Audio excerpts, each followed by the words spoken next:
Hello, I'm Leslie Scase, author of the Inspector Chard Mysteries. I'm also a member of Crime Cymru, the Welsh Crime Writers Collective.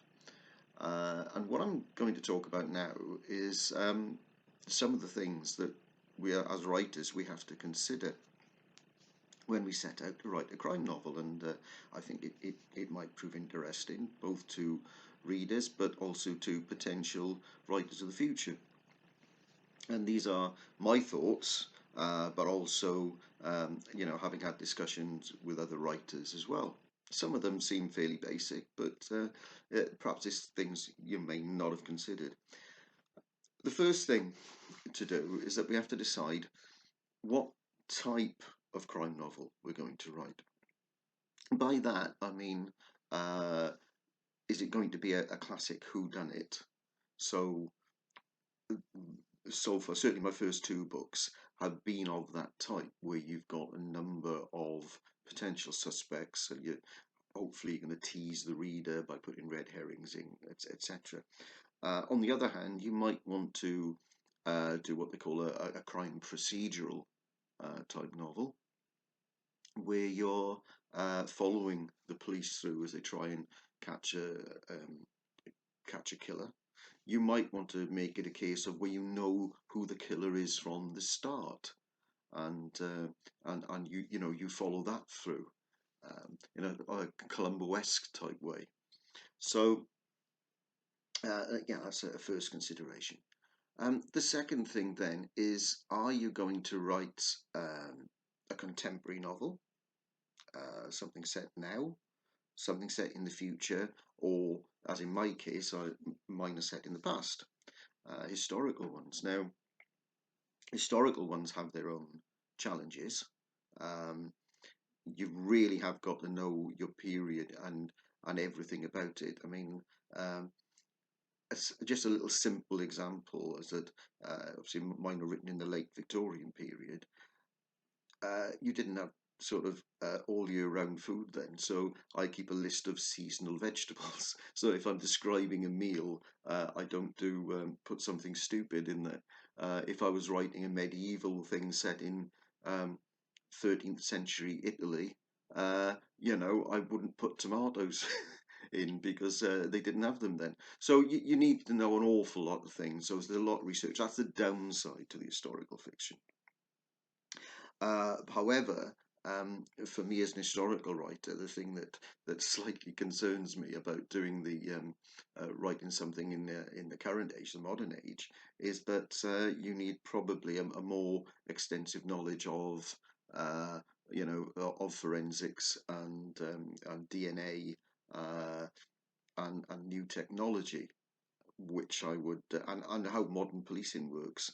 Now, I do know some of this because as a member of the Crime Writers Association, I've attended online lectures on forensics and some of the more modern policing, but it's still, for me, a little bit uncomfortable. However, a colleague in Crime Cymru, GB Williams, was said to me, actually, don't worry about it, because at the end of the day, it all boils down to relationships, and you're writing about relationships and people. But again, it's horses for courses. So the next thing is, am I going to plan my story? Now, I've spoken to different writers about this, and some will just go in straight away. They'll have perhaps their central character, which they've decided upon, and the situation, and then they just let it flow from there, and they just write day by day. Personally, I can't do that. I have to plan mine out. Things will change. I never stick to the rigid plan. The plan just gives me a framework to work to. But it is something to consider as to what you want to do and what you're comfortable doing. The next thing, are you going to write it in the first person or the third person?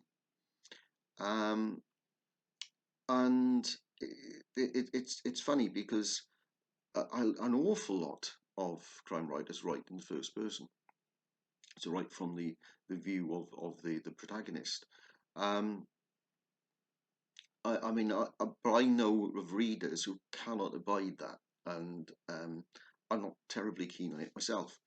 But so I write in the third person. That's what I'm comfortable with. But it is quite a big consideration. Some people are able to actually manage both, where the central protagonist he writes from their perspective, and then when they are covering something done by somebody else, obviously they go into third person. So, but it's something got to think about. Next thing, your character. Um, I mean, obviously, it's going to be key. That's what's going to carry you through. It's writing about your character. And mine took quite a lot of thought because Inspector Chard, I was set in the books in South Wales, and the initial thing, think, well, obviously you'll have a Welsh central character, and I'm Welsh, and that's what you'd imagine. But actually, I deliberately went with somebody from the Welsh Marches from Shropshire because I wanted to be able to take the reader with me into this new environment, and I wanted them to discover uh, my new characters and the locations through the eyes of an outsider. So that was my reasoning, and I also didn't want to reveal everything about him because I knew I was going to be.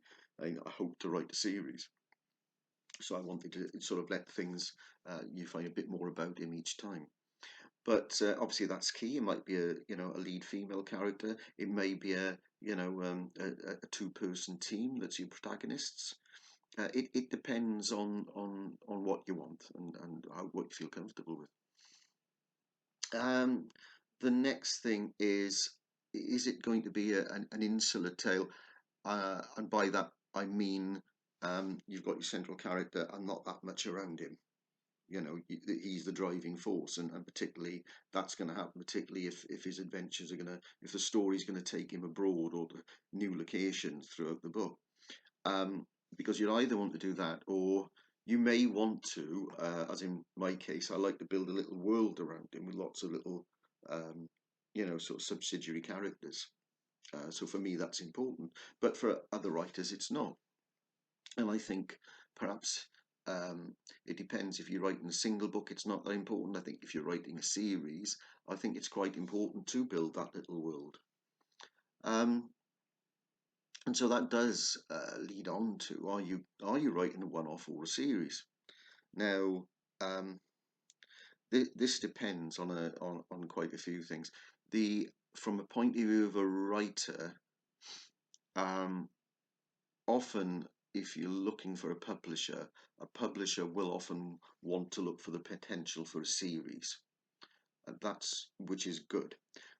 The only snag being that if for whatever reason your relationship with that publisher breaks down halfway through, um, you you're in a bit of a difficult situation because another publisher might not want to come in halfway through a series.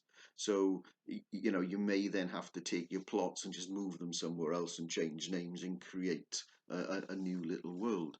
So that there's pluses and minuses to that. And then I think finally, final little consideration I'll give is the style. And when I say that, the overall style, on one side of things, you've got what is termed noir, and it's a bit of a buzzword at the moment. Um, my first book, War by Somebody, was described as noir, which it isn't, but it just seems to be a nice word to sell books. Um, oh, it's cozy crime, which is almost like a derogatory term, and a very unfair one, I think. And what's meant by those is that if you've got a very gritty book, or to use a TV example, I suppose, you'll have something like Silent Witness or something like that. Okay, so quite dark. Um, on the other hand, cozy crime would be something like Murder She Wrote in terms of a television program. But the other thing I was quite a big fan of them. I have been the Agatha Raisin books by MC Beaton, who sadly passed away not that long ago. And which I actually enjoy, and personally, my books are written somewhere in the middle, probably. Well, yeah, no, roughly in the middle, um, because I like to mix in humour, um, and I think that actually, um, if you go too far on the noir side, I think it lets things down. The reason being, um, and again, I will use a TV drama example. Okay, is that if you watch something like Peaky Blinders, then you know at some point somebody's going to get their face cut, right? It does not come as a shock.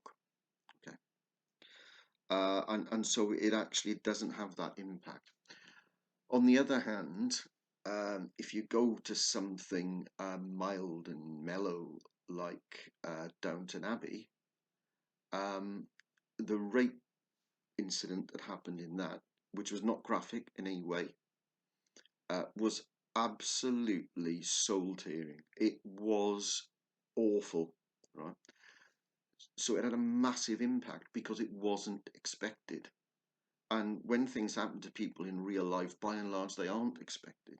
So, in many ways, I find sort of a serious incident put into a cozy crime book, it is often better than a full-on noir. So there we go. Um, my book's a bit like that. There's uh, nothing, hugely graphic, but sometimes I let people's imagination do their own work, and the worse their imagination, then the worse the incident is. So there we are. They do it for me. Overall, just to sum up, the other one thing, of course, I haven't mentioned is that a lot of what write, particularly if you're very much a career writer, a lot is going to depend on what sells at the end of the day, because publishers often look for particular themes. Um, you know, I mean, if Scandi Noir is the thing at the moment, then you write a book set in Denmark, and yeah, great if you want to do that. What you got to hope for is that somebody suddenly starts wanting something that you like writing. So there we are. So I hope that's proved interesting, and enjoy your reading. Thank you.